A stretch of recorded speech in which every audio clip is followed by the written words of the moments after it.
Hello everyone, and welcome to another journey into the unknown. This is your host, and you have found your way to Forbidden Mysteries. I know many of you use these stories to help you drift into peaceful sleep. So before we begin, please take a moment to like this video and subscribe to our channel. Make sure to hit that notification bell so you never miss our latest mysteries. I would love to know where you are listening from tonight and what time it is in your corner of the world. Drop a comment below and let me know. Now settle in, get comfortable, and let your mind prepare to wander into the mysteries that lie just beyond our understanding.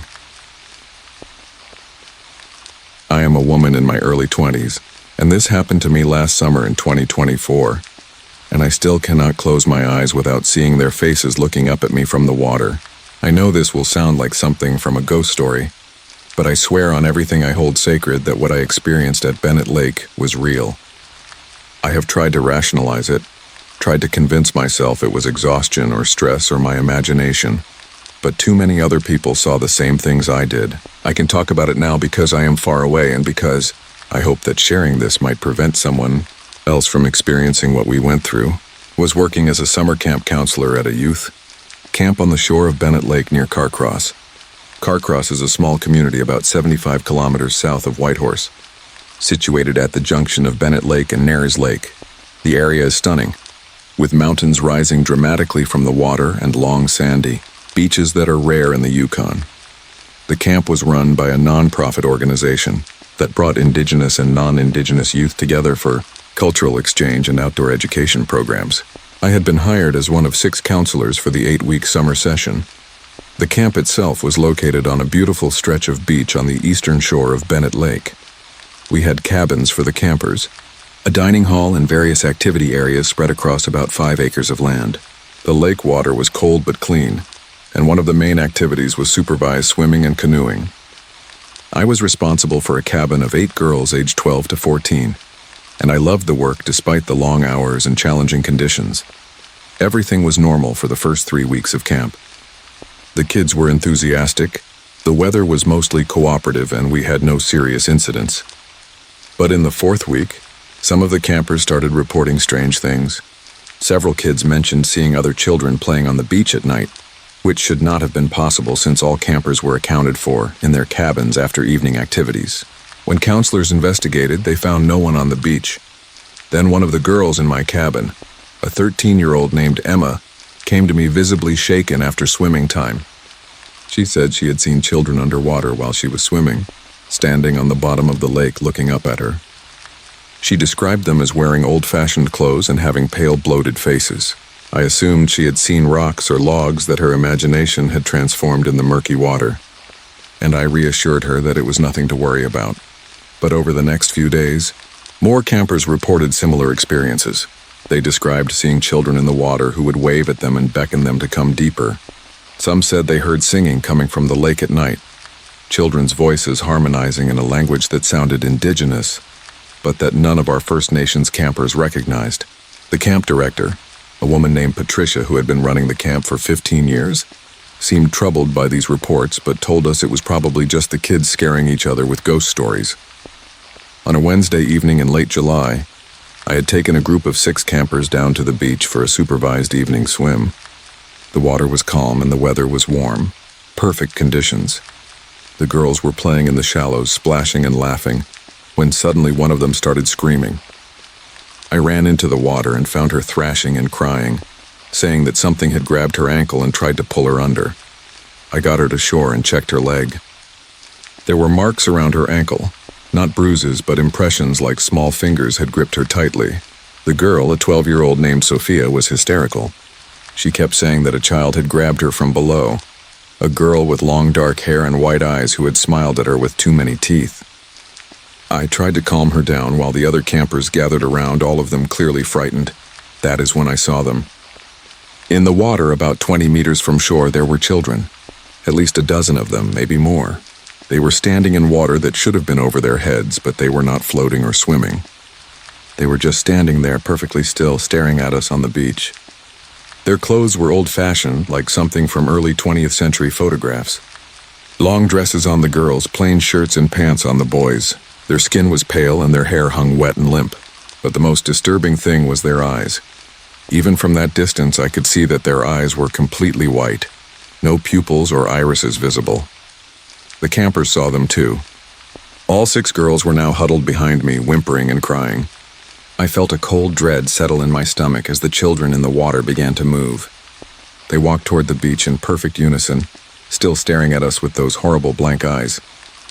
As they got closer, I could see that they were not walking on the lake bottom. They were walking on top of the water, their feet creating small ripples with each step but never breaking the surface. I grabbed the campers and ran back toward the main camp, yelling for help. Other counselors and staff came running, and when they looked at the lake, they saw them too.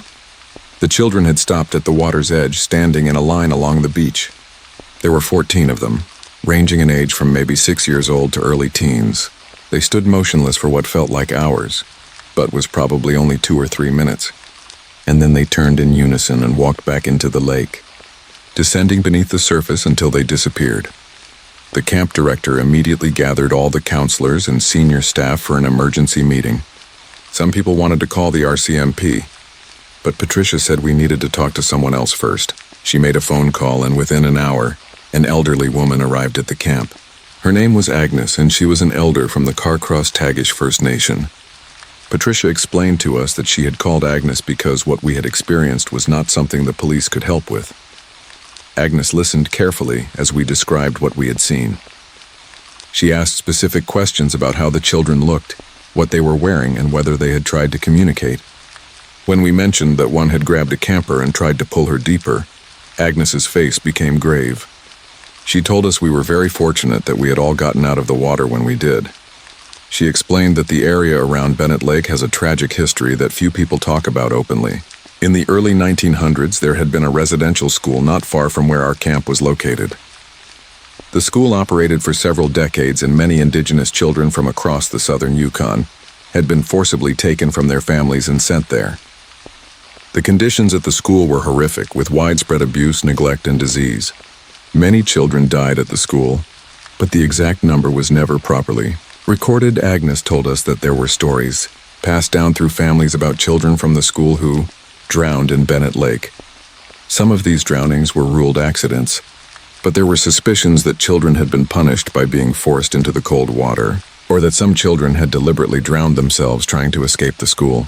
The bodies of several children were never recovered from the lake. In the decades since the school closed in the 1960s, there have been reports of children's spirits near the water, especially during the summer months. She said that the spirits of these children were angry and traumatized by what had happened to them. They were drawn to other children who came to the lake, and they would try to bring them into the water to join them. Agnes described it as a kind of compulsion born from loneliness and suffering. The spirits did not understand that they were causing harm. They just wanted companionship and to be remembered. Agnes performed a ceremony on the beach that night. She burned sacred medicines and sang traditional songs, speaking to the spirits in her language. She acknowledged their suffering, honored their memory, and asked them respectfully to leave the children at the camp alone.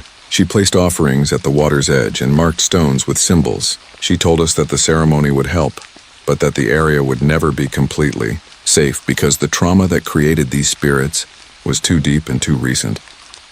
The camp director made the difficult decision to cancel the remaining 3 weeks of camp and send all the campers home. We told the parents there had been a safety concern that required immediate closure, but we did not provide details about what had happened. Most of the counselors, including me, left as soon as possible. Only a skeleton crew remained to close down the facilities, but the incidents did not stop. During the final days of closure, staff reported seeing the children on the beach every night. They would emerge from the lake around dusk and stand on the shore until full darkness fell. One counselor, a man named David, reported waking up to find a dripping, wet child standing at the foot of his bed, staring at him with those white eyes. He packed his belongings and left that same night. I learned later from Patricia that this was not the first time the camp had experienced supernatural activity. There had been incidents in previous years, but never as intense or frightening as what happened in 2024. She said that after consulting with First Nations elders and the organization's board, the decision was made to permanently close the camp at that location. The property has since been transferred to the Carcross-Tagish First Nation, and there are plans to create a memorial site to honor the children who died at the residential school. I did some research after I left the camp and found historical records confirming what Agnes had told us. The residential school had operated from 1911 to 1968, and while official records only acknowledged 12 student deaths, interviews with survivors and community members suggested the actual number was much higher. Several of the recorded deaths were listed as drownings, and there were multiple mentions in archival documents of students being punished with cold water or forced to swim in the lake as discipline. What haunts me most is not just what I saw, but what it represents. Those children suffered unimaginable trauma and abuse at the hands of people who were supposed to educate and care for them. They died far from home, separated from their families and culture, and many were never properly mourned or even identified. The fact that their spirits are still trapped at that lake, still trying to reach out to the living, is a testament to how profound and lasting that harm was. I cannot work with children anymore without thinking about those faces in the water. I changed my career plans and I now work in an office doing administrative work. I avoid lakes and beaches, especially in northern regions. I know rationally that what happened was specific to that place and that history, but I cannot shake the feeling that there are other places like it. Other sites of historical trauma, where the suffering was so great that it left permanent scars on the landscape. The experience also taught me how important it is to acknowledge these histories. Agnes told us that part of the reason the spirits were so active was because their deaths had never been properly acknowledged or honored. For decades, the truth about what happened at that residential school was suppressed and denied. The spirits could not rest because their stories had not been told, and their suffering had not been recognized. I hope that by sharing this story, I am contributing in some small way to that acknowledgement. Those children existed, they suffered, and they died unjustly. Their spirits deserve to be at peace, and the living deserve to know what happened so that such horrors are never repeated. I will never forget the children I saw at Bennett Lake, and I will carry their memory with me always, even as I pray they have finally found the peace they were denied in life. My name is Travis. I'm a long-haul trucker from Ogden, Utah. And many years ago now, I was driving a route through the salt flats late at night.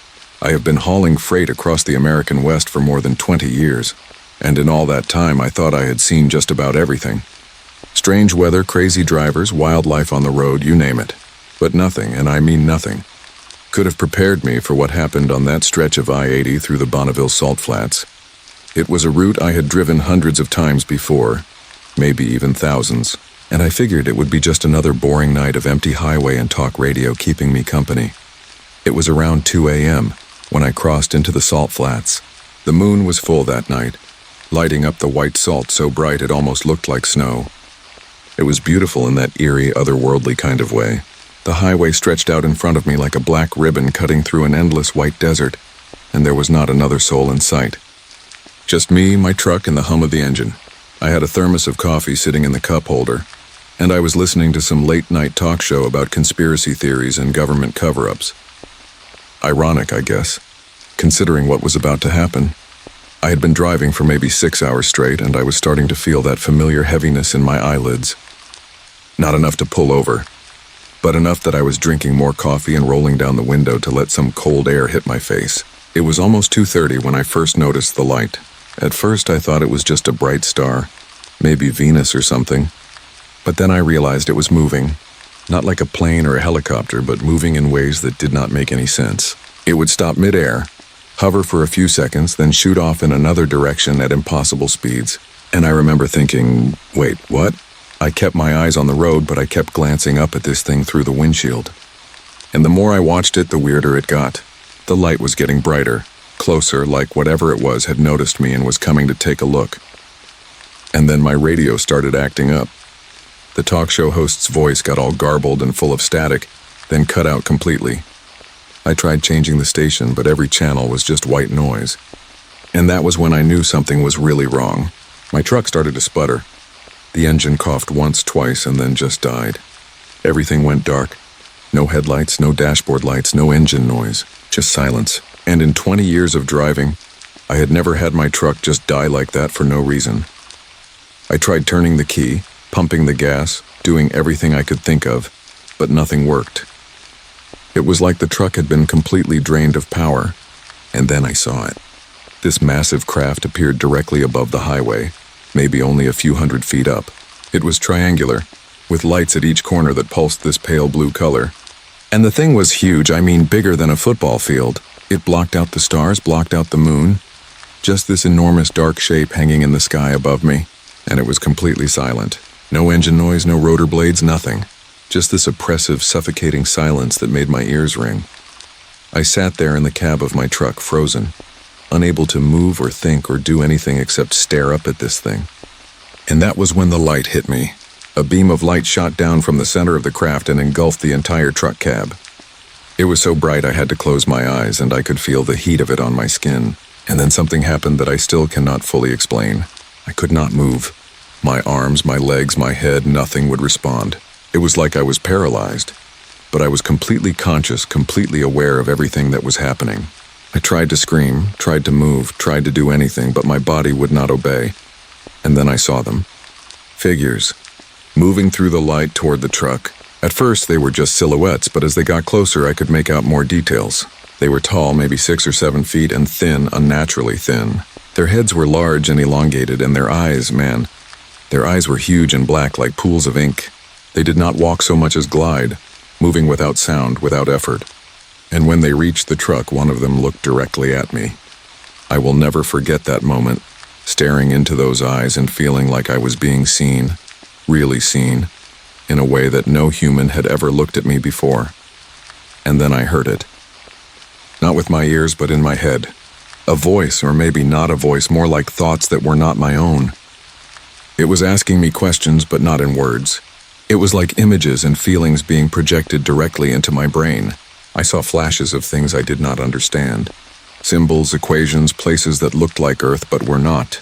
And the whole time I was aware that they were examining me, studying me like I was some kind of specimen. I do not know how long it lasted.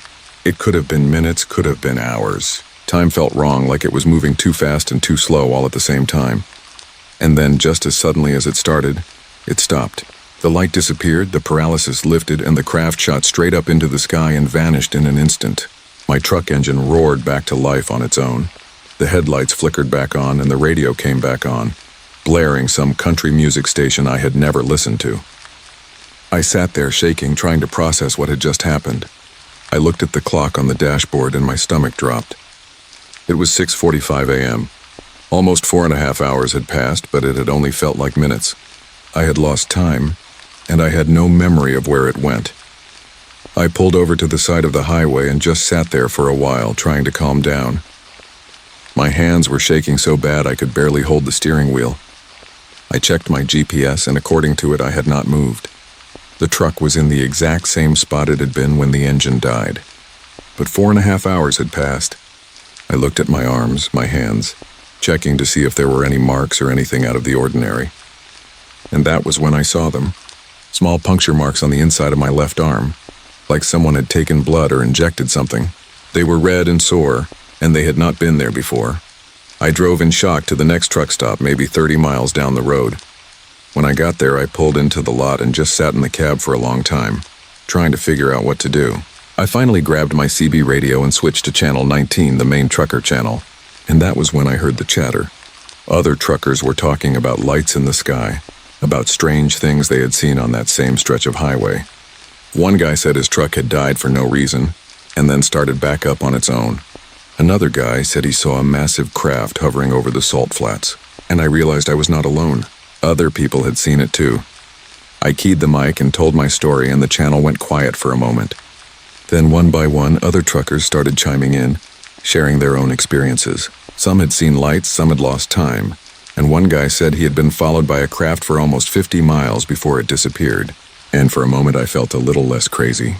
But then one of the older drivers came on and told us all to shut up about it. He said the feds monitor the CB channels and that if we kept talking, we would end up on some list somewhere. And after that, the channel went quiet again. I finished my route, but I was a mess the whole time. I kept checking my mirrors, kept looking up at the sky, half expecting to see that craft again. When I finally made it home to Ogden, I told my wife what happened. She looked at me like I had lost my mind. She said I was probably just exhausted, that I had maybe fallen asleep at the wheel and dreamed the whole thing. But I know what I saw. I know what happened to me, and those marks on my arm did not go away for weeks. I went to a doctor and told him I thought I had been bitten by something. He said it looked like needle marks, like someone had drawn blood, but he could not explain why there were 3 of them in a perfect triangle. I have not driven that route at night since. I request daytime runs now, and if I have to go through the salt flats, I make sure it is during the day when there are other cars on the road. Because whatever I saw that night, whatever those things were, they are still out there, and I do not ever want to see them again. But the worst part is the dreams. Ever since that night, I have been having these dreams that feel more like memories. I see myself on some kind of table, surrounded by those beings. I see them doing things to me, examining me, and I cannot move, cannot scream, cannot do anything but lay there and let it happen. And when I wake up, I am covered in sweat, and I can still feel their eyes on me. And what happened was probably the single most terrifying thing to ever happen to me in my life. I have been in plenty of scary situations before. I have had close calls on the road, been in accidents, seen some terrible things, but nothing compares to the helplessness I felt that night. The complete and total loss of control.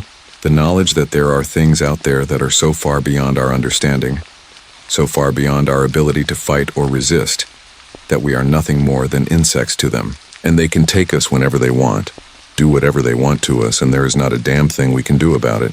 I still drive trucks, still make my living on the road, but I'm not the same person I was before that night, and I never will be. My name is Jan. I am a grandma from Provo, Utah, and many years ago now, my husband Bill and I took our 2 kids camping in Zion National Park. It was something we tried to do every summer. Just pack up the car and spend a few days in the wilderness as a family. Our kids, Emma and Tyler, were maybe 8 and 10 years old at the time, and they loved camping. They loved the campfires, the hiking, sleeping in the tent, all of it. And Zion was always our favorite spot. The red rock canyons, the pine trees, the Virgin River running through the valley. It was beautiful, peaceful, the kind of place where you could really disconnect from the world for a while. We arrived at the campground around 3 in the afternoon, and the weather was perfect. Clear blue sky, warm but not too hot. Just a light breeze moving through the trees. We got our campsite set up pretty quickly. Bill and Tyler worked on getting the tent up, while Emma and I unpacked the cooler and got the food organized. By the time we were done, it was almost 5 o'clock, and we decided to take a short hike before dinner. There was a trail nearby that led to a little overlook, and we figured we could catch the sunset from up there. The hike was easy, maybe half a mile, and the view was spectacular. We could see the whole valley spread out below us, the canyon walls glowing orange and red in the evening light. We got back to camp around 7, and Bill started a fire while I cooked dinner on the camp stove. Hot dogs and beans, nothing fancy, but the kids loved it. After we ate, we sat around the fire and roasted marshmallows. Emma was telling us about something that happened at school, and Tyler was poking at the fire with a stick, watching the sparks fly up into the air. It was one of those perfect family moments, the kind you want to hold on to forever. The sun had gone down completely by then, and the stars were starting to come out. And in Zion, away from all the city lights, the stars were incredible. Thousands of them, maybe millions, spread out across the sky like diamonds on black velvet. Around 9:30, we put the kids to bed in the tent. They were tired from the drive and the hike, and they did not argue about bedtime like they usually did. Bill and I stayed up for a while longer, sitting by the fire and just enjoying the quiet. We could hear other campers in the distance, voices and laughter carrying through the trees, but our sight felt isolated, private. It was almost 10 o'clock when we finally decided to turn in. Bill put out the fire, making sure it was completely dead, and we climbed into the tent with the kids. Emma was already fast asleep and Tyler was drifting off. I remember thinking that it had been a perfect day, and I was looking forward to 2 more days just like it. But I was wrong. Maybe an hour later, I woke up to the sound of Emma calling for me. Not screaming, but that urgent, scared kind of voice that every mother knows. I sat up in my sleeping bag and asked her what was wrong. She said there were people outside the tent. I told her it was probably just other campers walking to the bathroom, but she shook her head and said no. These people were right outside, right next to our tent. Bill was awake by then too, and he unzipped the tent flap just a little and peeked outside. And I saw his face change. The color just drained out of it, and he pulled the zipper back up real quick and told us to be quiet. I asked him what was wrong, and he just shook his head. But I could see he was scared, really scared, and that terrified me because Bill was not the type to scare easily. And then I saw the light. It was coming through the fabric of the tent. This pale, greenish-white light that was moving, sweeping across the campsite like a searchlight, and it was bright. So bright that I could see everything inside the tent as clear as day. Tyler woke up then, rubbing his eyes and asking what was happening. And that was when we heard the sounds. Footsteps, but not like normal footsteps. They were too light, too soft, like someone walking on their toes. And there were a lot of them, moving around the tent in a circle. Bill whispered for us to stay quiet and stay still. He had this look on his face that I had never seen before. This mixture of fear and confusion and disbelief. And then Emma started crying, quiet little sobs that she was trying to muffle with her sleeping bag. I pulled her close to me and held her tight, and I could feel her little heart beating so fast against my chest. Tyler crawled over to Bill, and we all just sat there in the dark listening to whatever was outside moving around us. And then the tent flap started to open, not from the inside but from the outside, like someone was unzipping it from the other side. Bill lunged forward and grabbed the zipper, holding it shut, and I could see his hands shaking, see the muscles in his arms straining like he was fighting against something. He told me to get the kids to the back of the tent, and I did. I pushed Emma and Tyler as far back as we could go, trying to put as much distance between us and whatever was trying to get in. And that was when I saw them. Through the mesh window on the side of the tent, I could see figures standing just outside. They were tall, taller than any person should be, and thin. So thin it looked like their bodies were made of sticks. Their heads were large and oval-shaped, and their eyes, oh God, their eyes were huge and black, reflecting the light like mirrors. I wanted to scream, wanted to grab my kids and run, but I could not move. It was like my body had shut down, like my brain could not process what I was seeing and just decided to freeze instead. And then one of them reached toward the tent.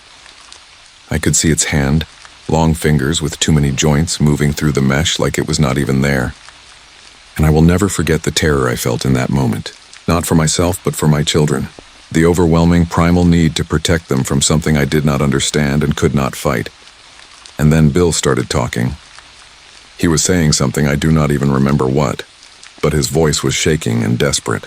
He was begging them, whoever or whatever they were, to leave us alone. And the strangest thing happened. The figures stopped moving. They just stood there perfectly still like they were listening. And then I heard it, not with my ears but in my head. A voice, or maybe voices, but not speaking in words. It was like thoughts being pushed into my mind, images and feelings that did not belong to me. I saw flashes of things I could not understand. Geometric patterns, lights, places that looked like Earth but were not. And the whole time I was aware that they were communicating, trying to tell us something or ask us something, but I could not make sense of it. And then they turned their attention to the kids. I could feel it. Feel their focus shift from Bill and me to Emma and Tyler. And that was when the maternal instinct kicked in, that fierce, irrational need to protect my children no matter what. I found my voice and started screaming at them to get away, to leave my babies alone. And Bill was shouting too, and the kids were crying, and it was just chaos. And then there was a bright flash of light, so bright it felt like it burned through my eyelids, and everything went quiet. When I opened my eyes, they were gone. The light was gone, the figures were gone, and we were alone in the tent. But I could still hear something outside. A low hum like the sound of electricity, and then a whooshing sound like wind rushing past. Bill unzipped the tent and looked outside, and I crawled over next to him. And we saw it. A craft hovering above the canyon, maybe 100 feet in the air. It was disc-shaped, with lights all around the edge, and it was moving away from us, gliding silently through the night sky until it disappeared behind the canyon wall. We did not say anything for a long time. We just sat there holding our kids, trying to process what had just happened. Emma was still crying, and Tyler was shaking so hard I thought he might be going into shock. Bill finally said we needed to leave right then in the middle of the night. And I agreed. We packed up our camp as fast as we could, throwing everything into the car without bothering to fold it or organize it. It probably took us 20 minutes, and the whole time I kept looking up at the sky, terrified that they would come back. We drove out of Zion in the middle of the night, and we did not stop until we hit the town of Springdale. We checked into a little motel there, and I sat with the kids while Bill went to the front desk. The man at the desk asked if everything was okay, said we looked like we had seen a ghost. Bill just told him we had a family emergency and needed a room for the night. We did not talk about what happened. We just got the kids settled in one of the beds and sat in the other one holding each other, trying to make sense of it all. The next morning, the kids did not want to talk about it. Emma just kept saying she wanted to go home, and Tyler would not even acknowledge that anything had happened. We tried asking them what they remembered, what they saw, but they just shut down. And over the years, they have never wanted to discuss it. Emma is in her 30s now, married with kids of her own, and she still will not go camping. Tyler moved to the East Coast and rarely comes home to visit. And I wonder sometimes if what happened that night damaged them in ways I cannot see, in ways they will not talk about. Bill and I reported it to the park rangers when we got home, called them and told them what we saw. The ranger we spoke to was polite but dismissive. He said we probably saw some wildlife, maybe a bear or mountain lion, and that the lights could have been from another campsite or maybe search and rescue helicopters. He had an explanation for everything, and none of it involved what we actually saw, but I could hear it in his voice. That same tone I have heard from other people when we have tried to tell this story. They think we are crazy. They think we made it up or misinterpreted something normal as something extraordinary. But I know what I saw. I know what my husband saw, what my children saw. Those were not bears, those were not people. And that craft was not a helicopter. We were visited by something that night, something that should not exist, something that defied everything I thought I knew about the world. And what happened was probably the single most terrifying thing to ever happen to me in my life. One of the few times in life where I thought I was about to watch one of my own children be taken from me, and there was nothing I could do to stop it. The helplessness, the fear, the absolute certainty that we were at the mercy of something far more powerful than us. It changed me. It changed all of us. We have not been camping since that night. We have not been back to Zion, have not even driven through that part of Utah. And sometimes, late at night when I cannot sleep, I think about those beings and what they wanted. Were they studying us? Were they trying to communicate? Were they going to take my children? I will never know. But what I do know is that we are not alone. There is something out there, something that visits us, watches us, and we are powerless to stop it. And that is the most terrifying realization of all.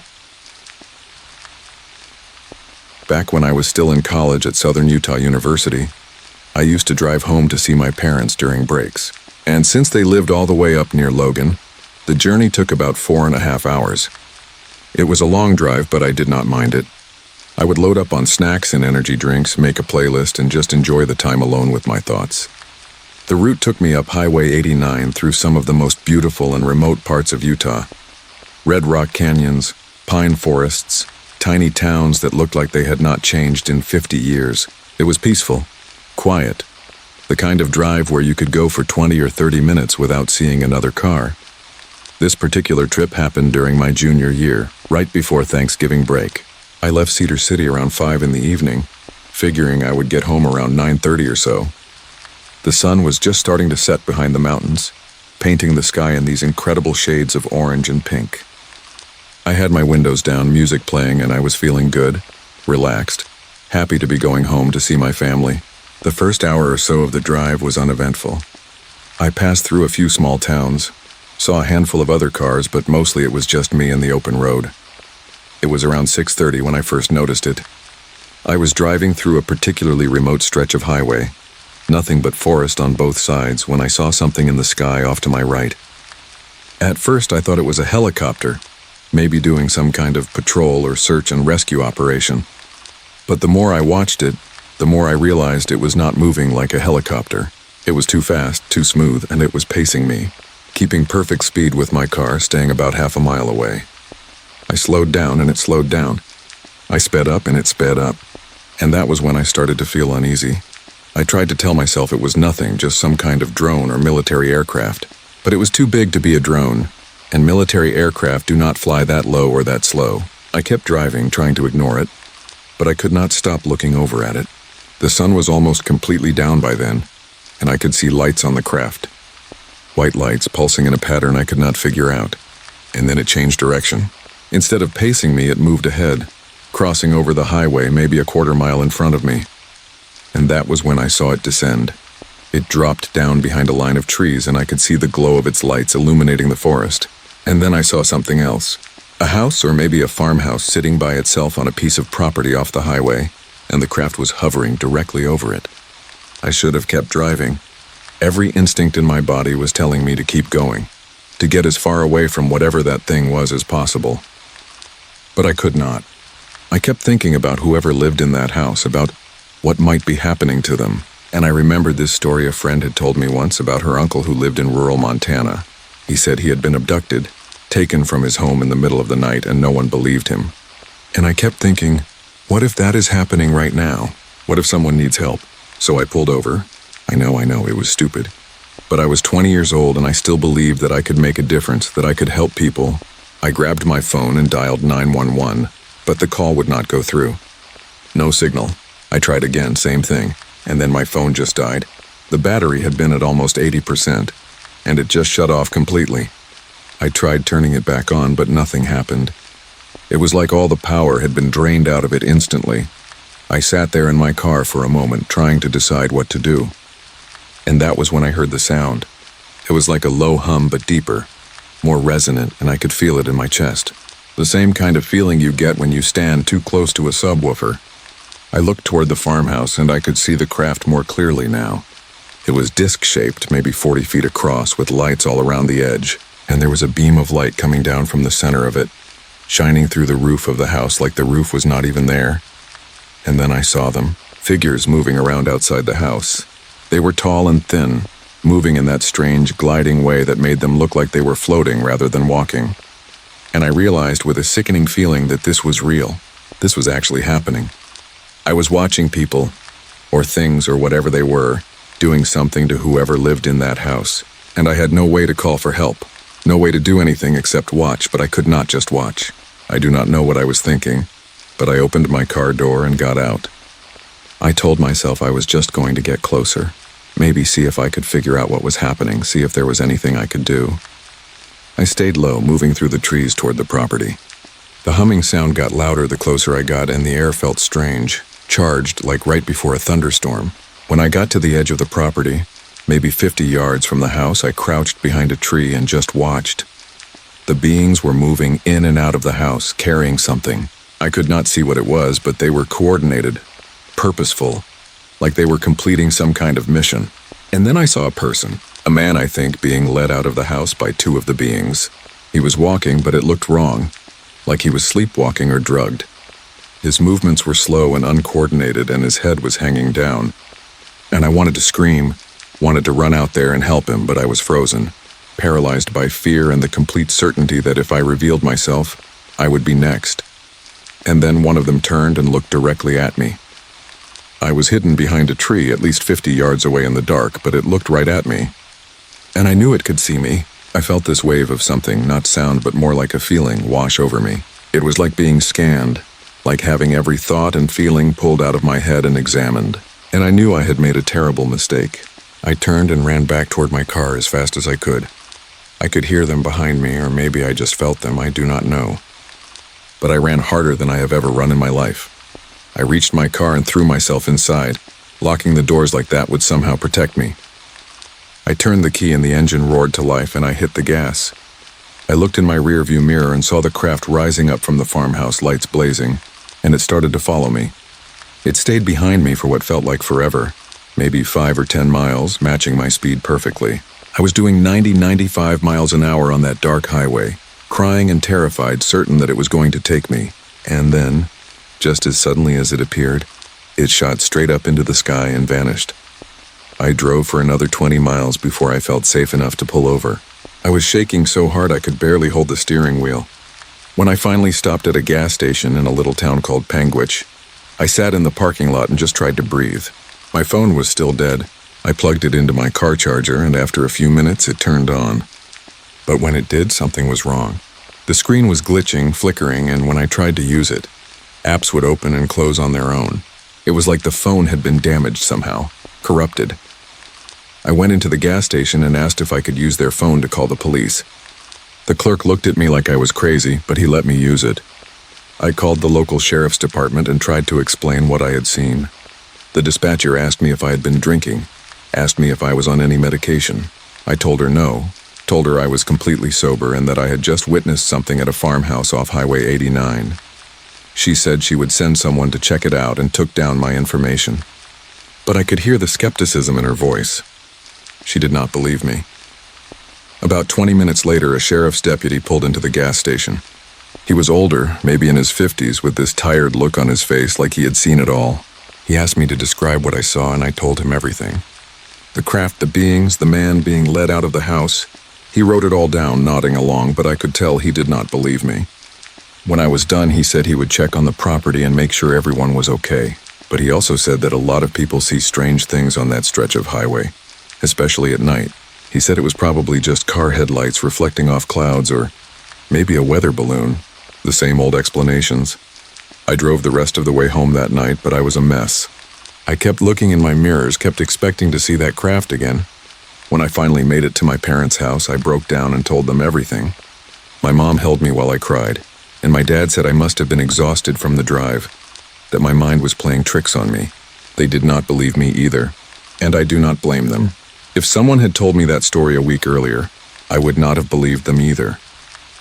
But I know what I saw, and the worst part is the guilt. The guilt of knowing that I might have led those beings to that man, that my presence there might have made things worse. I think about him all the time. Wonder what happened to him, if he is okay, if he even remembers what happened. I tried calling the sheriff's department a few days later to follow up, to see if they had checked on the property. The deputy I spoke to said they had investigated, and that the residents reported no unusual activity. But something in his tone made me think he was lying, or maybe he had been told to say that. My phone never worked right again after that night. It would randomly die, even with a full battery. Apps would crash, the screen would freeze. I finally had to get a new one. And I have never driven that route at night again. I changed my route home, even though it adds an extra hour to the drive. I take I-15 now, stay on the main highway where there are other cars and lights and people, because I learned something that night. I learned that there are things out there, things that we cannot fight or protect ourselves against. And sometimes trying to help just makes you a target. And that is a lesson I will never forget. I have been a park ranger at Bryce Canyon National Park for almost 20 years now. And in all that time, I have seen some strange things out in those red rock formations. When people think about being a ranger, they usually picture giving tours, helping lost hikers, maybe dealing with the occasional bear. And sure, that is part of the job. But what most people do not know is that we see things out here. Things that we are not supposed to talk about, things that do not have easy explanations. And what happened 3 years ago during a late-night patrol is something that still keeps me up at night. It was late October, and the park had just closed for the evening.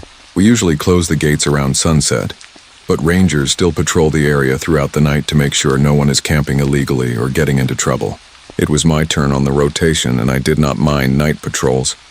In fact, I kind of enjoyed them. The park is beautiful during the day, but at night, when all the tourists are gone and it is just you and the silence, it is something else entirely. The stars are incredible, and the rock formations take on this otherworldly quality in the moonlight. I started my patrol around 9 p.m., driving the main loop road and checking the overlook points. Everything seemed normal at first.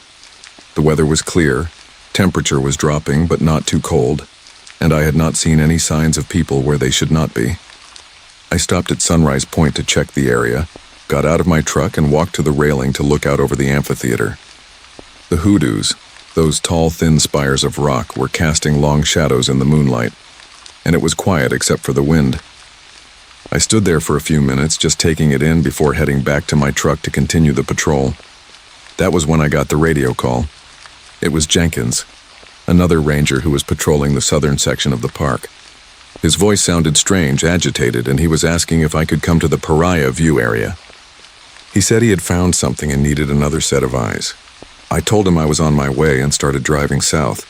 It took me maybe 15 minutes to get there, and when I pulled up, I saw Jenkins standing next to his truck with his flashlight, looking out toward one of the remote overlook areas. I got out and walked over to him, and I could see right away that something was wrong. He looked pale, shaken, and he was gripping his flashlight so tight his knuckles were white. I asked him what was going on, and he pointed toward a campsite maybe 100 yards off the main path. He said he had been doing his sweep and saw a tent set up in an area where camping is not allowed. He went to investigate, figuring he would just tell whoever it was to pack up and leave. But when he got there, the tent was open. All the gear was still there, but there was no one around. Sleeping bags, backpacks, food, even a lantern still burning inside the tent. But no people. He said he called out, searched the immediate area but found nothing, and that is when he saw the marks. We walked over to the campsite together and I saw what he was talking about. On the rocks surrounding the tent, there were these symbols or markings that I had never seen before. They looked almost like they had been burned into the stone, these geometric patterns that were too precise to be natural. And when I touched one, the rock was still warm. Not hot, but warm, like something had heated it recently. I asked Jenkins if he thought it was vandalism, maybe someone with a blowtorch or something. But he shook his head and said these marks went up the rock face at least 20 feet. No one could have climbed up there to make them, not without ropes and equipment, and there was no sign of any climbing gear. We searched the area more thoroughly, calling out for the missing campers, checking behind rocks and down into the smaller canyons. Nothing. And then Jenkins's radio started acting up. It was just static at first, but then it started making this high-pitched whining sound that hurt our ears. My radio did the same thing, and then both of them just died. Completely dead. I tried turning mine back on, but it would not respond. And that was when we noticed the lights. Off in the distance, maybe half a mile away, there were lights moving through the hoodoos. Not flashlights, but bigger, brighter with this bluish tint to them, and they were moving in ways that did not make sense. Rising up and down the rock formations, passing through narrow gaps that nothing should have been able to fit through. Jenkins wanted to investigate, but I told him we should call it in first. But our radios were dead, and when we got back to the trucks, neither of our vehicle radios would work either, and our cell phones, which usually got at least a weak signal in that area, had nothing. We were completely cut off from communication. I told Jenkins we should drive back to the ranger station and get backup, but he was insistent that we needed to find those campers. He kept saying, what if they were hurt? What if they needed help? And I understood where he was coming from, but something about the whole situation felt wrong. We compromised. We would drive toward where we saw the lights, but we would stay together and we would not do anything stupid. We got back in our trucks and headed down a service road that led deeper into that section of the park. The lights were still visible and they seemed to be getting closer. As we drove, I noticed that the temperature had dropped significantly. It had been cool before, but now it was cold, almost freezing, and I could see my breath fogging up the windshield. And there was this smell in the air, something metallic and sharp like ozone after a lightning strike. We reached a point where the service road ended, and we had to continue on foot. We grabbed our flashlights and started walking toward where we had last seen the lights. The landscape in that area is surreal. All these towering red rock spires and deep canyons, and in the dark it feels like you're on another planet. We walked for maybe 10 minutes before we saw them. The lights were hovering above a clearing, maybe 30 feet off the ground, and they were so bright I had to shield my eyes. And beneath them in the clearing we saw the campers. There were two of them, a man and a woman, and they were just standing there, not moving, staring up at the lights. Jenkins started to run toward them, calling out, but I grabbed his arm and pulled him back. Something was not right. The way they were standing, perfectly still, not reacting to us, it was like they were in a trance. And then I saw the figures, dark shapes moving around the edge of the clearing, silhouettes against the light. They were tall, much taller than a person should be, and they moved in this fluid, unnatural way. Jenkins saw them too, and I felt him tense up next to me. We ducked behind a rock formation and just watched. The figures seemed to be examining the two campers, moving around them, and at one point one of the figures reached out and touched the woman's head. She did not react at all, did not flinch or move or anything, and then the light started to rise and the two campers started to rise with them, not like they were being carried, but like they were floating, being pulled up by some invisible force. Jenkins started to move, said we had to do something, but I held him back. What were we supposed to do? We had no weapons, no way to call for help, and we were watching something that should not be possible. The lights and the campers and the figures all rose up into the air, and then they just vanished. 1 second they were there, and the next they were gone. No sound, no flash, just gone. We stood there for a long time, neither of us saying anything, trying to process what we had just seen. Finally, Jenkins said we needed to go down to the clearing, see if there was any evidence, anything that could explain what happened. I did not want to, but he was right. We had a duty to investigate. When we got to the clearing, it was empty, but the ground was scorched, burned in a perfect circle, maybe 15 feet across, and in the center of the circle, we found personal items, A wallet, a set of car keys, a cell phone. The wallet had the man's ID in it, and I recognized the name from the camping permit list. They were registered to camp in a designated area on the other side of the park, but somehow they had ended up here. The cell phone was dead just like ours, and when I tried to turn it on, the screen flickered and showed what looked like interference patterns before dying again. We took the items and hiked back to our trucks. Our radio still would not work, so we drove back to the ranger station in silence. When we got there, it was almost 2 a.m., and we reported everything to our supervisor. He listened, took notes, but I could see the skepticism on his face. He asked if we had been drinking, asked if we were sure about what we saw. We told him we were sure, and he said he would organize a search party at first light. But there was something in the way he looked at us, like he was already deciding how to spin this, how to explain it away. The next morning, a full search and rescue team went out to look for the missing campers. And they found them, about 3 miles from where we had seen them, wandering in a remote section of the park, completely disoriented. They had no memory of how they got there, no memory of the past 12 hours. They were taken to a hospital for evaluation, and the doctors said they showed signs of exposure and dehydration, but also something else. Burns on their skin, not from fire but something else, and elevated radiation levels. Not dangerous, but enough to be noticed. And their eyes, their pupils were dilated and would not respond to light for almost a day. A few days later, federal agents showed up at the park. They did not identify what agency they were from, just showed badges and said they were there to investigate the incident. They questioned Jenkins and me separately, asked us to go through our stories multiple times, and then told us that what we had witnessed was a classified military exercise. They said the lights were experimental aircraft and the campers had stumbled into a restricted test area. They said the whole thing was unfortunate but explainable, and that we were not to discuss it with anyone. And then they confiscated all the evidence. The personal items we had found, the photos Jenkins had taken of the symbols on the rocks, everything. The Park Service put out a statement saying the campers had gotten lost and disoriented and that they were found safe. No mention of the lights, no mention of the burns or the radiation. And Jenkins and I were told in no uncertain terms to keep our mouths shut. Jenkins transferred to a different park a few months later. He could not handle it, could not handle the lying and the cover-up. And I do not blame him. I still work here, still patrol the park at night, but I'm not the same. Every time I see lights in the sky, every time I find an abandoned campsite, I wonder. And that area where it happened, I avoid it now. Other rangers have reported seeing lights there too. Always at night, always in the same section. But we are not supposed to talk about it. And that is what haunts me the most. Not what I saw, but the fact that it keeps happening. And we are all supposed to pretend it does not. My family has been ranching in the Uinta Basin for 3 generations. And we have always known that strange things happen out here in this part of Utah. My grandfather used to tell stories about lights in the sky, about cattle going missing under circumstances that did not make sense. My father saw things too, but he never talked about them much. He said some things were better left alone, better left unsaid. And I thought they were just stories old ranch legends passed down to make things more interesting, until it happened to me. Until I saw what they had been seeing all along. It was late August, maybe 4 or 5 years ago now. We have about 200 head of cattle spread across 500 acres of pretty remote land. The nearest neighbor is about 8 miles away, and the nearest town is almost 20 miles. It is isolated, quiet, the kind of place where you can go days without seeing another person if you want to. And that night I was doing what I do most nights during the summer, checking on the herd, making sure everything was secure, looking for any signs of predators or trouble. We had been having issues with cattle mutilations in the area for years. Every few months, some rancher would find one of their cows dead with these precise surgical cuts, organs removed, blood drained. And the authorities always said it was predators or scavengers, but anyone who has actually seen these mutilations knows that is not what happened.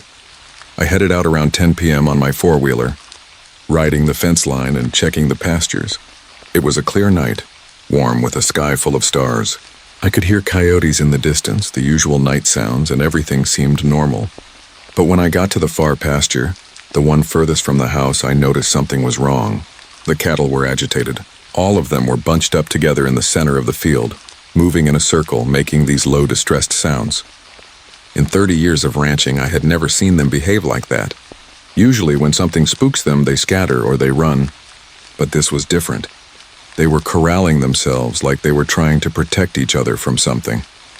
I stopped the four-wheeler and got off, walking slowly toward the herd to see what was wrong.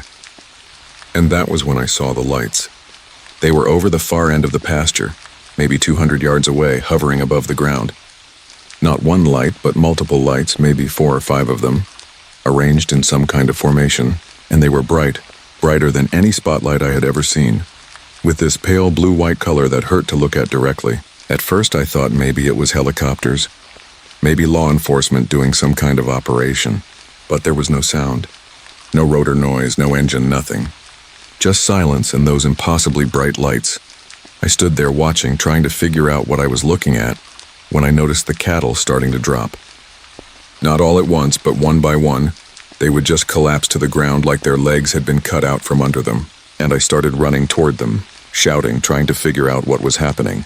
But as I got closer, I felt this overwhelming pressure in my head like someone was pushing on my skull from the inside, and my four-wheeler, which I had left running, suddenly cut out. The engine just died and all the lights went off. I got maybe 50 yards closer when I saw them. The beings. They were on the ground beneath the lights, moving around the cattle. There were maybe 5 or 6 of them, tall and thin, wearing something that looked like suits but reflected the light in a strange way, and they were doing something to the cattle. I could not see clearly from where I was, but it looked like they were examining them, maybe taking samples or conducting some kind of procedure. And the cattle that were still standing were frozen, not moving, just staring with these wide, terrified eyes. I wanted to run back to the house, get my rifle, do something to stop this, but I could not move. My legs would not respond. It was like I was paralyzed from the waist down, and all I could do was stand there and watch. And then one of them noticed me. It turned its head, and even from that distance I could see its eyes. Large, dark, reflective, and I felt something wash over me. This feeling like I was being scanned or examined. And then I heard it. Not with my ears, but in my head. A voice, or maybe not a voice, more like thoughts and images being projected directly into my mind. I saw things I did not understand. Images of Earth from space, of cities and forests and oceans. I saw geometric patterns, mathematical equations, symbols that made no sense. And I saw other beings, thousands of them, working on what looked like some kind of massive project or experiment. And through all of it, I had this overwhelming sense that they were studying us, monitoring us, conducting research on every living thing on this planet. And we were nothing more than specimens to them, no more important than insects under a microscope. The connection broke as suddenly as it started, and I collapsed to my knees. My head was pounding, and I felt like I was going to be sick. When I looked up, the beings were moving back toward the lights, gliding across the ground without seeming to touch it. And then the lights started to rise, lifting off the ground and ascending into the sky. They hovered for a moment, maybe 100 feet up, and then they shot off toward the mountains so fast they were just streaks of light. And then they were gone. I do not know how long I sat there. It could have been minutes, could have been an hour, but eventually I was able to stand up and walk over to where the cattle were.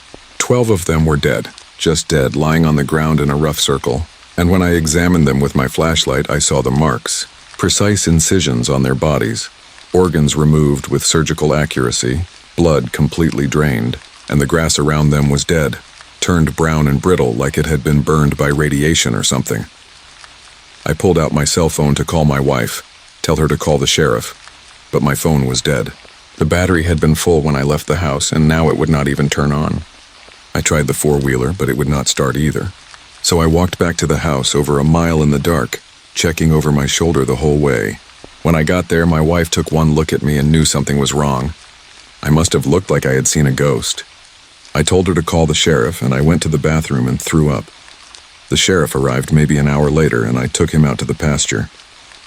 By then it was almost 3 in the morning, and I was exhausted and shaken. He looked at the dead cattle, took some photos, and asked me what I thought happened. I told him the truth. I told him about the lights, the beings, everything. He listened without interrupting, and when I was done, he just nodded. He said he would file a report and that someone would come out to investigate, but I could see it in his eyes. He had seen this before. He knew what had happened, even if he was not going to say it out loud. A few days later, 2 men in suits showed up at my ranch. They said they were from the Department of Agriculture, investigating the cattle deaths, but they did not ask about disease or predators.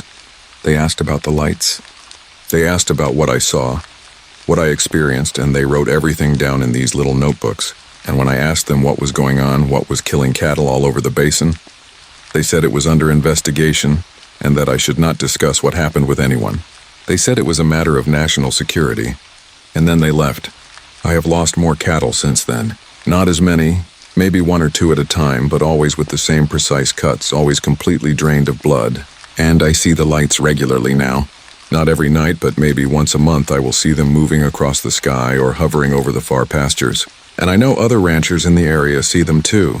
We talk about it sometimes when we are sure no one else is listening, but nobody wants to go on record. Nobody wants to be labeled as crazy or have federal agents showing up at their door. And what happened was probably the single most terrifying thing to ever happen to me in my life. Not because of what they did to my cattle, but because of what I learned, that we are not alone.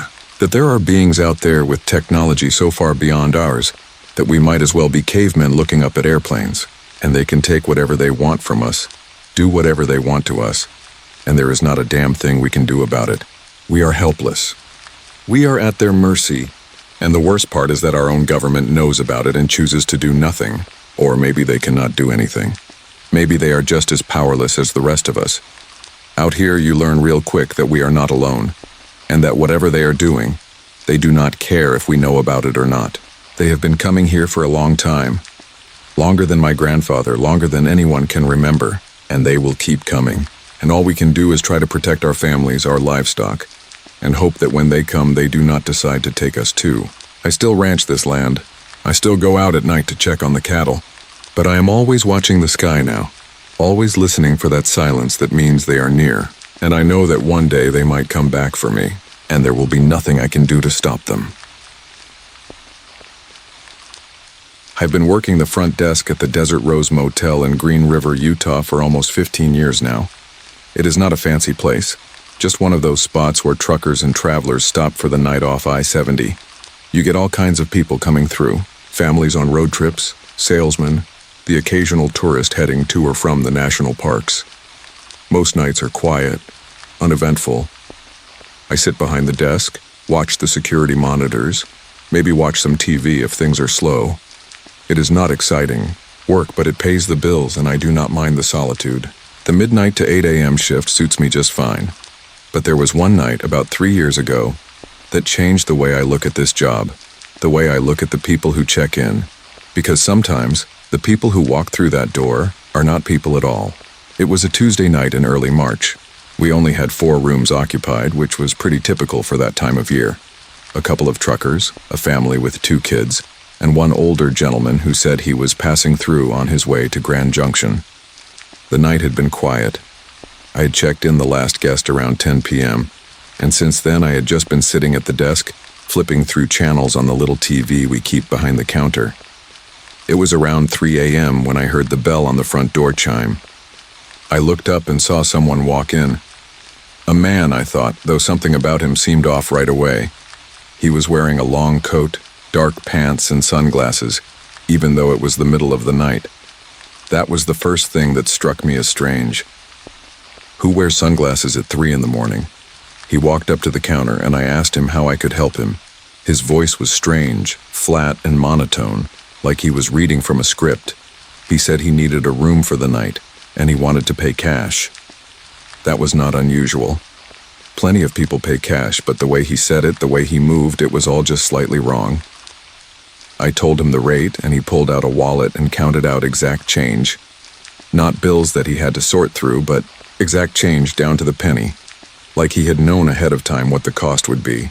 I gave him the key to room 12, which was around the side of the building, away from the other occupied rooms. He took the key without saying thank you or anything else, and then he just stood there for a moment, staring at me. And even though he was wearing sunglasses, I felt like he was looking right through me, studying me in a way that made my skin crawl. I asked if there was anything else he needed, and he shook his head slowly, then turned and walked out. I watched him through the window as he got back in his car, an old sedan that looked like it had not been washed in years, and drove around to the side of the building. And I remember thinking that there was something really off about that guy. But I figured he was probably just tired or strange or both. I have seen plenty of weird people over the years, and usually they check in, sleep, and leave without any trouble. But about an hour later, I started getting complaints. The family and roommate called the front desk and said there was a bright light coming from one of the other rooms, so bright it was shining through their window and keeping the kids awake. And there was a sound, a low humming sound that was making the walls vibrate. I apologized and said I would check it out. I figured maybe the guy in room 12 had his TV turned up too loud or had some kind of equipment running. I grabbed my master key and walked around to that side of the building. As soon as I turned the corner, I could see what the family was talking about. There was light pouring out from under the door of room 12, and through the curtains I could see this bright, pulsing glow. And the humming sound, it was so low and deep that I could feel it in my chest, like standing next to a giant generator. I knocked on the door and called out, asking if everything was okay in there. No answer. I knocked again, louder this time, and identified myself as the manager. Still nothing. I used my master key and opened the door, and what I saw inside made no sense. The room was empty, completely empty. The bed had not been touched, the towels were still folded on the rack, and there was no luggage, no personal items, nothing to indicate anyone had been in there at all. But the light was still there, coming, from nowhere and everywhere at the same time. This bright white light that filled the entire room, and in the center of the carpet, there was a symbol burned into the floor. It was circular with geometric patterns inside, and it was still glowing, still smoking slightly like it had just been made. I stood in the doorway, frozen, trying to make sense of what I was seeing. And then I noticed that the walls were vibrating, actually vibrating like there was something inside them trying to get out. The humming sound was louder in the room, so loud it was making my teeth rattle. And the smell, there was this smell, like burning metal and something else, something organic and wrong. I backed out of the room and closed the door, my hands shaking. I went back to the front desk and checked the security footage. We have cameras that cover the parking lot and the main entrance, and I rewound to see if I could figure out what was going on. And what I saw in that footage made my blood run cold. The man had walked into room 12 around 3:15 a.m., just like I thought. But about 20 minutes later, 3 other figures appeared on the footage. They did not walk up to the room.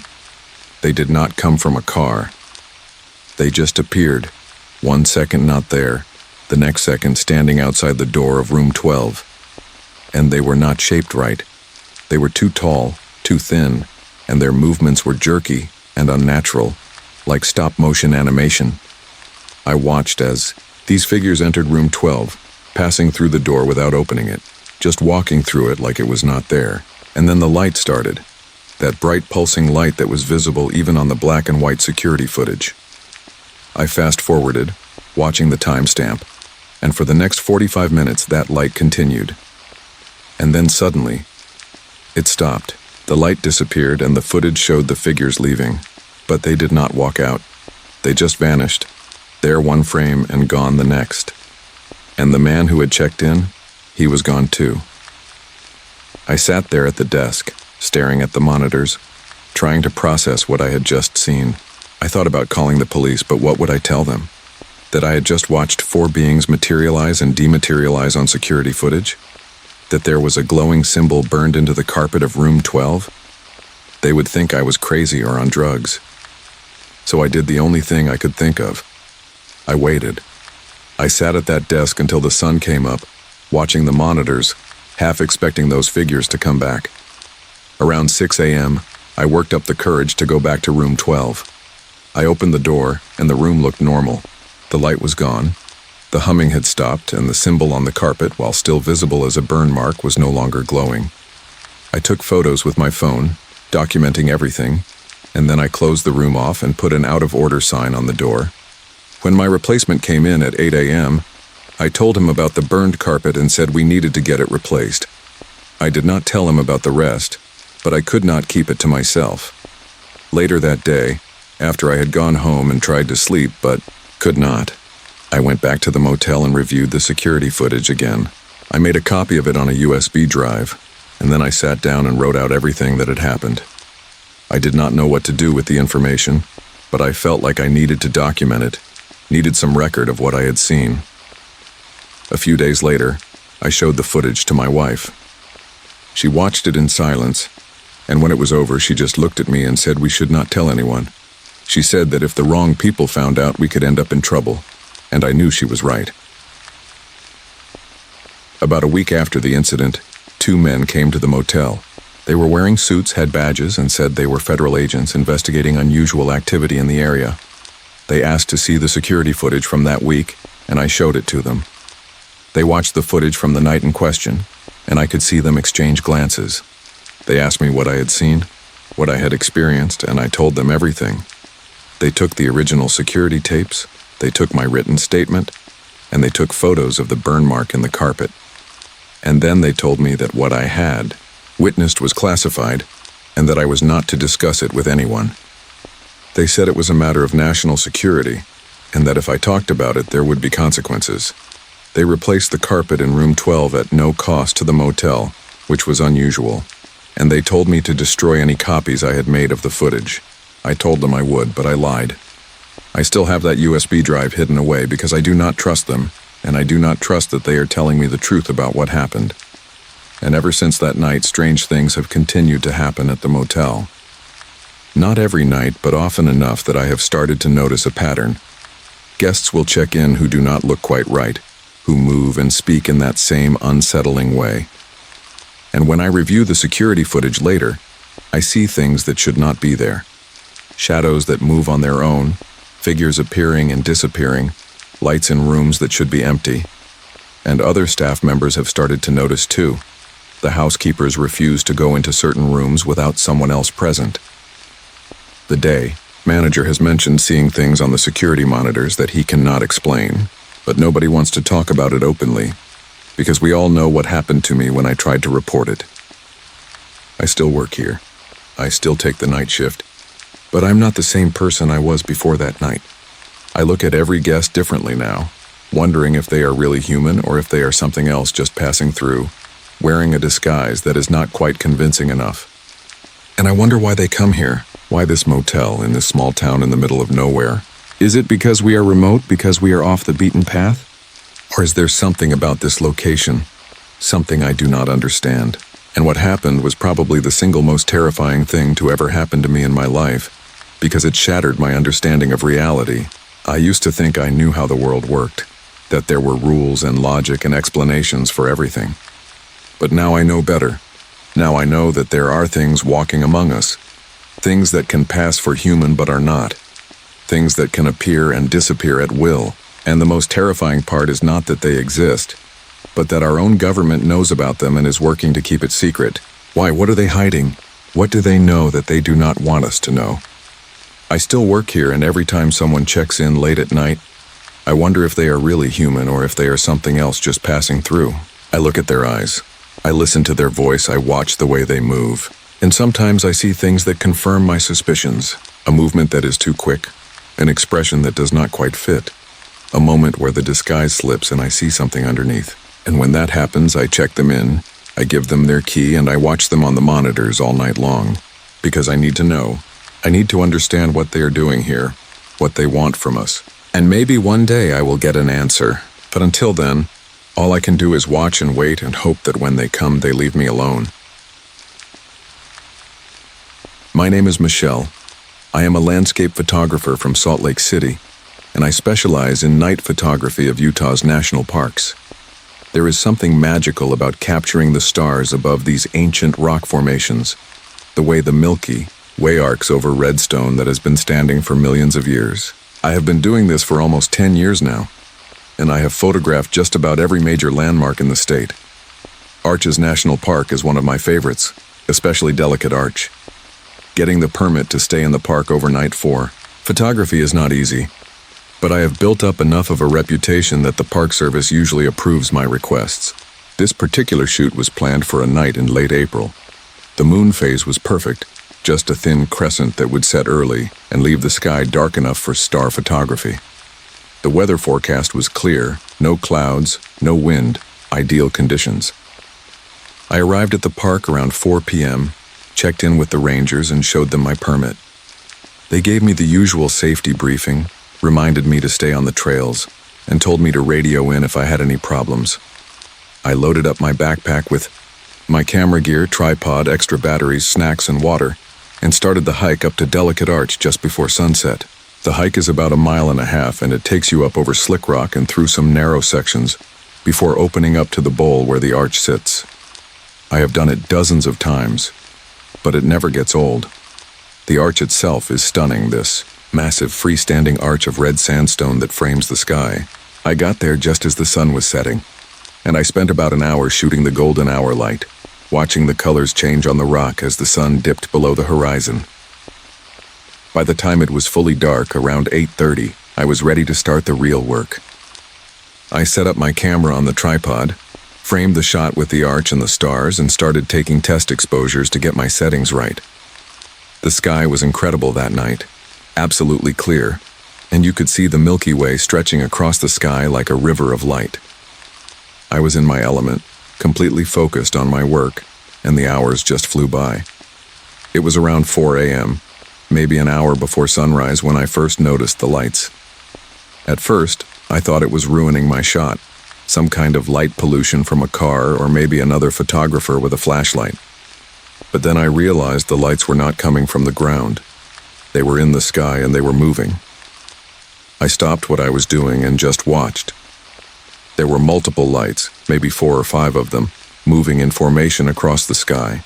They were too bright to be stars, too slow to be meteors, and too coordinated to be satellites.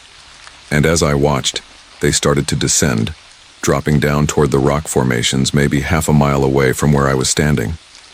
I grabbed my camera and tried to zoom in, tried to get a better look at what I was seeing, and that was when I saw it clearly. It was not a plane, not a helicopter, nothing I could easily explain.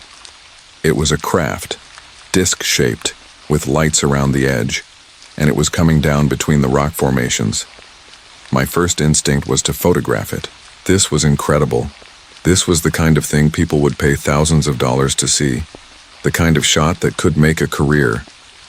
I adjusted my settings, zoomed in as far as my lens would go, and started shooting. But as soon as I pressed the shutter button, my camera started acting strange. The display was flickering. The images were corrupted with these weird digital artifacts, and then the camera just shut off. I tried turning it back on, but nothing happened. The battery was dead, even though I had just put in a fresh one. I grabbed my backup camera from my bag and tried again. Same thing. As soon as I pointed it at the craft and tried to take a photo, the camera would malfunction. And then I realized something that made my stomach drop. The craft had landed, or was hovering very close to the ground, and there were figures moving around it. They were maybe 400 yards away, too far to see clearly in the dark, but I could make out their silhouettes against the glow of the craft. They were tall, thin, and they were moving around the rock formations like they were examining them or scanning them. I crouched down behind a boulder, trying to make myself as small and invisible as possible. I do not know why I hid. Maybe it was instinct, maybe it was fear, but every part of my brain was screaming at me that I should not be seen. And I watched, barely breathing, as these beings moved around the base of one of the larger formations. They seemed to be particularly interested in the arch itself, and at one point one of them reached out and touched the rock, and I swear the rock started to glow, just faintly, like it was reacting to the touch. I watched this for maybe 10 or 15 minutes, and then they started moving back toward the craft. And that was when I realized with horror that they were moving in my direction, not directly toward me, but along a path that would bring them close enough to see me if I stayed where I was. I had to make a choice: stay hidden and hope they did not notice me, or try to retreat back down the trail. I decided to move. I packed up my gear as quietly as I could, slinging the backpack over my shoulders and picking up my tripod. And then I started to move, slowly at first, trying not to make any noise. But the terrain around Delicate Arch is all slick rock and loose gravel, and it is almost impossible to move quietly. I heard a rock skitter down the slope and I froze. And that was when I felt it, that sensation of being watched, of being seen. I looked back toward where the beings were, and I saw one of them stop and turn its head in my direction. And even though I was maybe 300 yards away and near darkness, I knew it could see me. I knew it was aware of me. I abandoned any pretense of stealth and started running, or as much as you can run on slick rock in the dark with a backpack full of camera gear. I stumbled, caught myself, kept moving. The trail down from Delicate Arch is treacherous in daylight, and in the dark it was a nightmare. But fear is a powerful motivator, and I moved faster than I thought possible. Behind me I could see light, not flashlights, but that same bright, pulsing light from the craft, and it was tracking me, following me down the trail. I did not look back again. I just focused on the trail, on putting one foot in front of the other, on getting back to the parking lot and my car. My lungs were burning, my legs were shaking, and I could feel panic rising in my throat. The light was getting closer. I could feel the heat of it on my back, and I was certain that at any moment I would be taken, lifted up like those people you read about in abduction stories. But I kept running. And then I saw a crevice in the rock, a narrow crack between two large boulders, and I threw myself into it. I wedged myself as far back as I could go, pressing my body against the cold stone, and I held my breath. The light passed over the opening of the crevice, so bright that even with my eyes closed I could see it through my eyelids, and I heard something. A sound like humming mixed with static, and I felt that same sensation of being scanned, of being examined. But I stayed still, stayed hidden, and after what felt like an eternity, the light moved on. I do not know how long I stayed in that crevice, long enough that my legs cramped, long enough that I started to wonder if the sun would ever come up. But eventually, I saw the sky start to lighten, the stars fading as dawn approached, and the craft, the beings, the lights, they were gone. I waited until the sun was fully up before I crawled out of my hiding spot. My entire body was sore, covered in scrapes and bruises from the rocks. I hiked back to the parking lot, checking over my shoulder every few seconds, half expecting to see them again. When I got to my car, I just sat in the driver's seat for a long time, trying to calm down, trying to process what had happened. I checked my cameras, hoping that maybe one of them had captured something useful. But every photo I had taken of the craft was corrupted, just digital noise and artifacts.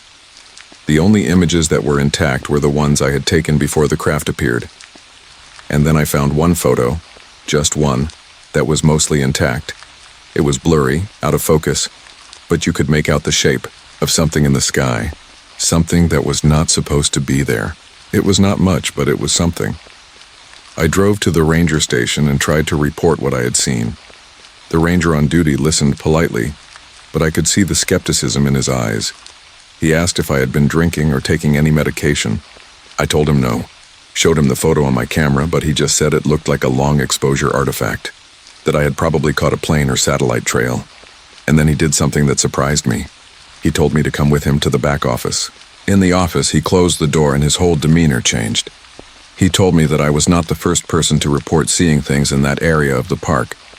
He said that over the years there had been dozens of reports of lights, of crafts, of beings. But the Park Service has a policy of not acknowledging these reports publicly.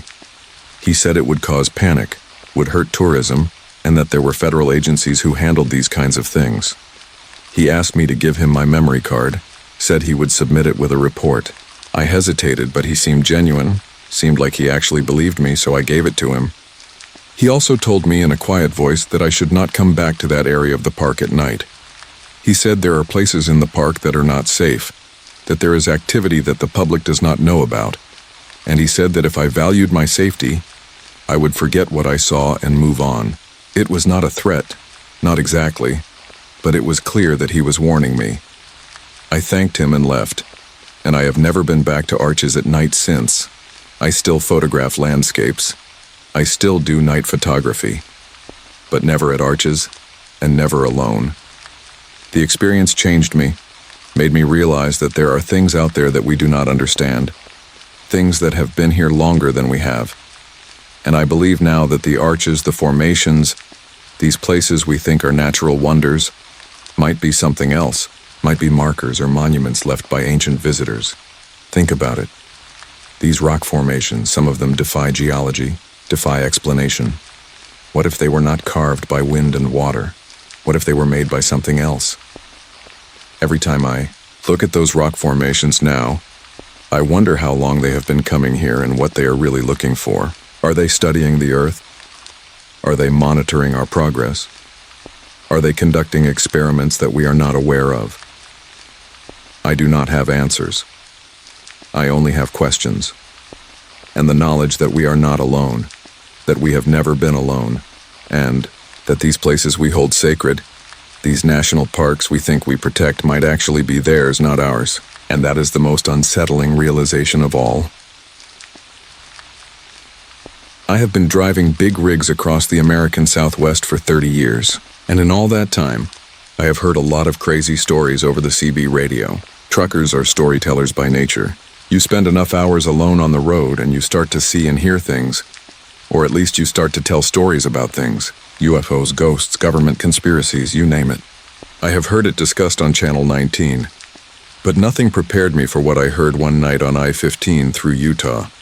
Because that night, I did not just hear a story, I witnessed it.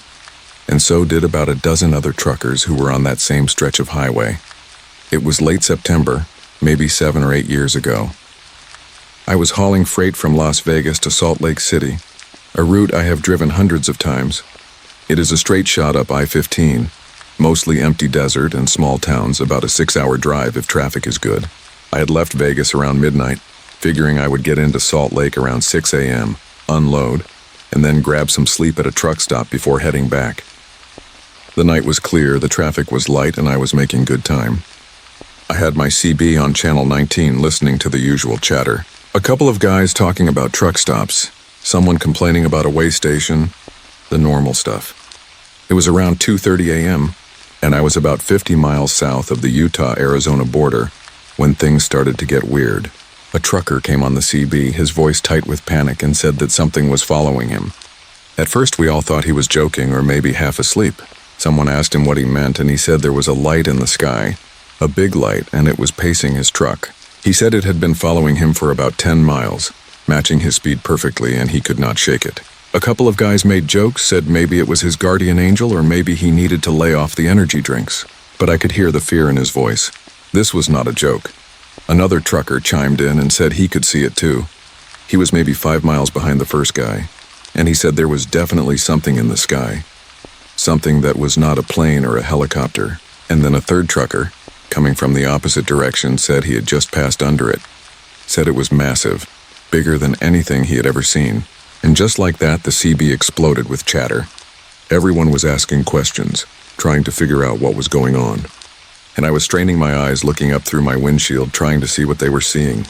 And then I saw it. Up ahead, maybe 2 miles in front of me, there was a light in the sky. It was bright, brighter than any star, and it was moving. It would hover in one spot for a few seconds, then shoot off to the side, then stop again. The movements were impossible, physics-defying. No aircraft I knew of could move like that, and as I got closer I could see it more clearly. It was not just a light. It was a craft, triangular in shape with lights at each corner, and it was huge, maybe the size of a football field. The CB was chaos now. Multiple truckers were reporting seeing the same thing, and the panic was spreading. Some guys were pulling over, refusing to drive under that thing. Others were speeding up, trying to get past it, and the object, whatever it was, started to move more erratically. Like it was jumping from truck to truck, checking each one out before moving to the next. And then it focused on one truck. A guy named Danny, who was about 2 miles ahead of me, came on the radio and said the thing was directly above him now. Said it was so bright he could barely see the road. His voice was shaking, and he was asking what he should do, asking if anyone had a gun or something he could use to defend himself. And then his voice changed. It got slower, more confused, and he said something was wrong with his truck. He said the engine was cutting out, the lights were flickering, and he was losing control. We all listened, helpless, as he described his truck swerving, the steering wheel not responding. And then we heard the sound of the crash. Not a huge crash, not like he hit another vehicle, but the sound of a truck going off the road, the crunch of metal and the skid of tires on gravel. And then the radio went silent. No more transmission from Danny, just static. I was close enough now that I could see his truck. It had jackknifed off the highway, the cab pointing one direction and the trailer pointing another. The craft was hovering directly above it, maybe 50 feet off the ground, and there was a beam of light coming down from the center of it, bathing the entire truck in this pale blue glow.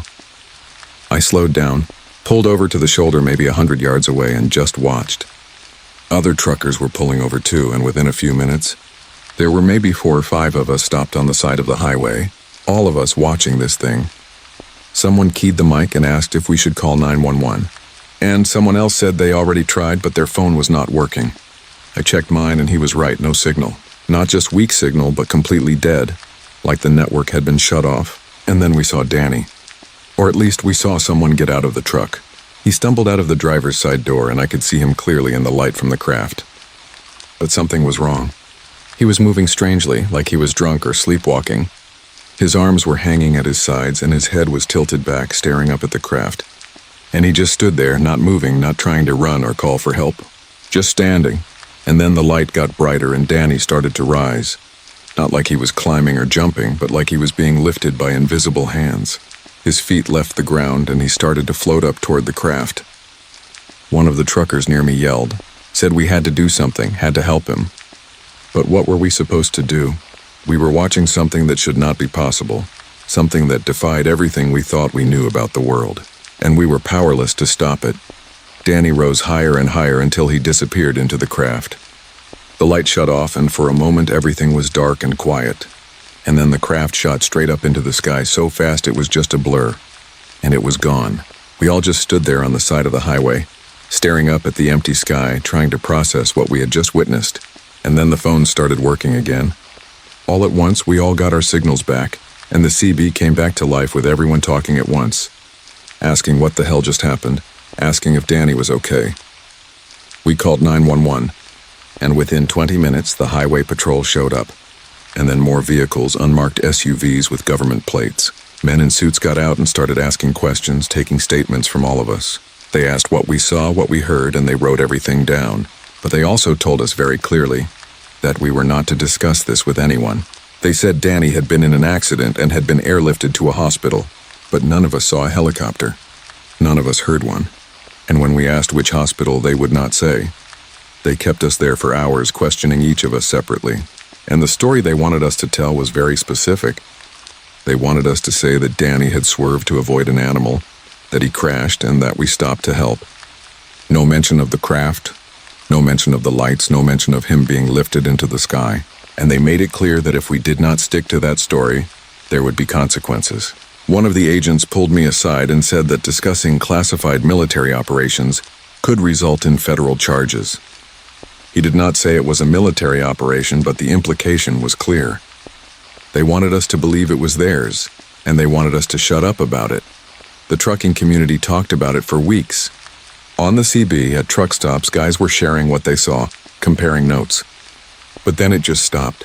People stopped talking about it, like they had been warned or scared into silence. And then, 3 days after it happened, they found Danny. He was wandering in the desert about 80 miles north of where his truck had crashed. He was dehydrated, sunburned, and completely disoriented. He had no memory of how he got there, no memory of the past 3 days. He said the last thing he remembered was seeing a bright light above his truck, and then nothing. Just blank. They took him to a hospital and the doctors said he was suffering from exposure and dehydration, but they could not explain the other symptoms. He had burns on his skin, not from the sun, but from something else.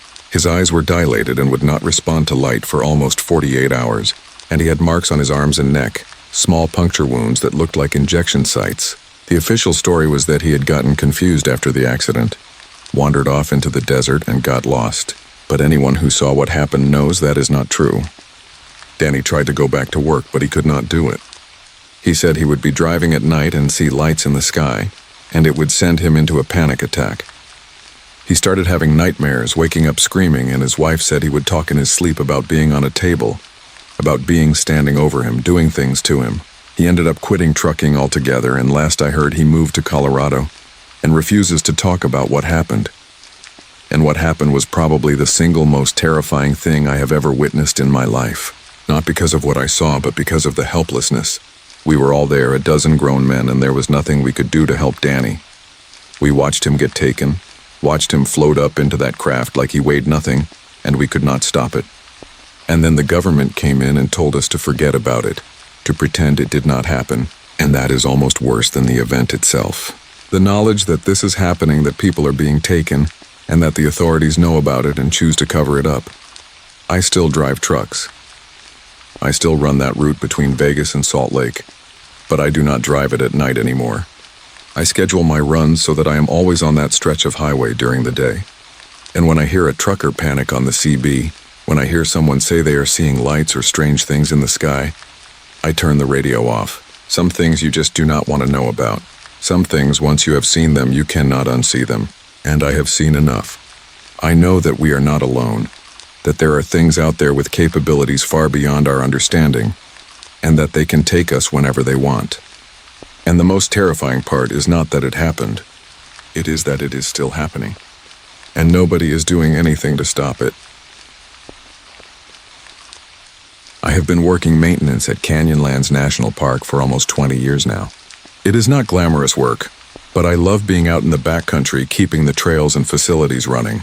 Most people who visit the parks only see the visitor centers and the main attractions, but there is a whole infrastructure behind the scenes that keeps everything functioning. Water systems, waste management, trail maintenance, facility repairs, and someone has to do that work.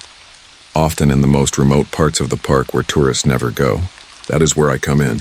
And that is where I learned that there are things happening in these parks that the public will never know about. It was late October, maybe 2 years ago. I was sent out to repair a water system at a remote backcountry camp in the Needles district of Canyonlands. The system had stopped working, and someone needed to go out there, assess the problem, and fix it. It was a 2-day assignment, which meant I would have to camp overnight at the site. I did not mind. I have camped alone in the backcountry dozens of times, and I am comfortable out there. I loaded up my truck with tools, spare parts, camping gear, and enough food and water for 3 days just in case the job took longer than expected. The drive out to the site took about 2 hours on dirt roads that get rougher the further you go. By the time I arrived, it was mid-afternoon. The camp was empty, which was normal for late October. The tourist season was over, and the park was mostly deserted except for a few hardy souls who do not mind the cold. I set up my tent near the maintenance shed, unpacked my tools, and spent the rest of the afternoon working on the water system. It turned out to be a simple fix, a broken valve that I was able to replace, and by the time the sun was setting, I had everything working again. I cooked dinner over my camp stove, ate while watching the sunset paint the canyon walls in shades of orange and red, and then settled in for the evening. The temperature was dropping fast, which is typical for the high desert in late October. I built a small fire, more for comfort than warmth, and sat there for a while just enjoying the solitude. It gets incredibly dark out there when the sun goes down. No light pollution for miles, and the stars are spectacular. I stayed up until about 9 p.m., and then I crawled into my tent and my sleeping bag, planning to get an early start the next morning. But around midnight, I woke up. Something had pulled me out of sleep, some sound or sensation that my brain registered as wrong. I lay there in my sleeping bag listening, trying to figure out what had woken me, and then I felt it. A vibration, so low and deep that it was more of a feeling than a sound. The ground was shaking just slightly, and I could feel it in my chest. At first I thought it might be an earthquake, but earthquakes do not last that long. This vibration was constant, steady, and it was getting stronger. I unzipped my tent and looked outside. And that was when I saw the lights. They were down in the canyon, maybe half a mile away, and there were multiple lights moving in the darkness. Bright white lights with a bluish tint, sweeping back and forth like searchlights. But there was no sound of vehicles, no sound of helicopters, just that low vibration that I could feel in my bones. And then I noticed that my equipment was malfunctioning. My flashlight was flickering, my truck would not start when I tried the ignition, and my radio, which had been working fine earlier, was just producing static. I grabbed my gear and walked to the edge of the camp to get a better look. From there I could see down into the canyon, and what I saw made my blood run cold. There was a craft down there hovering maybe 20 feet off the ground. It was disc-shaped, maybe 40 or 50 feet across, and it was absolutely silent except for that vibration. The lights I had seen were coming from the craft, and they were scanning the canyon walls, the ground, everything. And there were figures moving around beneath it. Dark shapes, too tall and too thin to be human, moving with purpose. I should have stayed at camp. I should have gotten back in my tent and waited it out. But I am curious by nature, and I have worked in these parks long enough to know that strange things happen out here. So I grabbed my backpack, made sure I had my radio and my phone, and started hiking down into the canyon. I stayed low, moving carefully, using the rocks and vegetation for cover. As I got closer, the vibration got stronger and I started to feel nauseous, dizzy. But I kept going. I got to within maybe 200 yards of the craft when I realized I could not get any closer. The air felt wrong, thick and charged, and every instinct in my body was screaming at me to turn back. So I found a spot behind a large boulder and just watched. The beings, whatever they were, seemed to be collecting samples. They were scraping at the rocks, digging in the soil, and placing things into containers that glowed with their own internal light. And the craft was scanning everything with beams of light that left glowing marks on whatever they touched.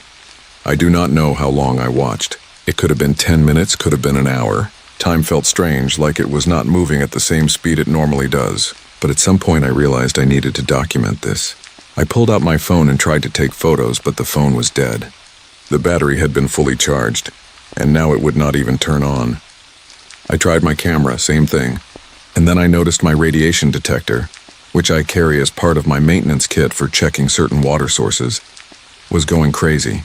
The needle was pegged at the maximum reading, and that was when I realized the beings had noticed me. One of them stopped what it was doing and turned in my direction. Even from that distance, I could feel its attention on me, could feel myself being observed or scanned. And then panic set in. I turned and started climbing back up the canyon as fast as I could. I did not look back, did not stop, just focused on getting away. Behind me, I could hear the vibration intensifying. Could see light sweeping across the rocks, searching for me. I climbed faster, my hands scraping on the rocks, my lungs burning. And then I lost time. 1 second I was climbing, the next second I was back at my camp, sitting next to my tent. I had no memory of getting there, no memory of the hike back. I checked my watch and it was almost 4 a.m. I had lost almost 3 hours. My hands were scraped and bloody. My clothes were covered in dirt, but I had no memory of what happened. I checked my backpack and my phone was there, and when I tried to turn it on, it worked. But when I looked at the photos, there were images I did not remember taking, blurry images of the craft, of the beings, of things I do not understand, symbols on rocks, equipment that looked alien, and one photo that showed me standing in front of the craft with one of the beings next to me. I have no memory of that photo being taken. I packed up my camp as soon as it was light enough to see. I threw everything in the truck and drove straight back to park headquarters. When I got there, I went immediately to my supervisor's office and told him everything. He listened without interrupting, and when I was done, he asked me to show him the photos. I pulled out my phone, but the photos were gone, deleted, and I know I did not delete them. He told me to fill out an incident report and to take a few days off. Said I was probably experiencing heat exhaustion or dehydration, but I could see it in his eyes. He did not believe me, or worse, he did believe me and did not want to deal with it. A few days later, I was called into a meeting with the park superintendent and 2 men I had never seen before. They introduced themselves as federal agents, though they did not specify which agency. They asked me to go through my story again, and I did. They asked very specific questions about what the beings looked like, what the craft looked like, what they were doing, and then they told me that the area where I'd been working was going to be temporarily closed to the public due to geological instability. They said I was not to return to that area, and I was not to discuss what I had seen with anyone. They said it was a matter of national security. They also told me that I would be transferred to a different section of the park, effective immediately. When I asked why, they said it was for my own safety. And there was something in the way they said it, something that made me understand they were not just worried about me talking. They were worried about me going back, about me seeing more than I already had. I agreed, because what choice did I have? And a week later, I was reassigned to the island in the Sky District, far away from where the incident happened. But I still see things. Not as often and not as up close, but I see lights in the remote sections of the park. Other employees have mentioned it too, usually in hushed conversations when we are sure no one is listening. Strange lights, equipment malfunctions, missing time, and we all know that we are not supposed to talk about it, not supposed to acknowledge it, but we know. We know that something is happening out here, something that has been happening for a long time. I believe now that the reason we protect these wild places is not just to preserve them for future generations. I believe we are protecting them so that others, beings not from here, can continue their work undisturbed. Think about it. National parks are federal land with limited public access. They are remote, vast, and heavily monitored. And there are sections of these parks that are completely off limits to the public, designated as research areas or restricted zones. What research? What are they really protecting? And the scariest part is that our own government might be okay with that arrangement. Maybe they have made some kind of deal. Maybe they have agreed to look the other way in exchange for something, technology or knowledge or something else. I do not know.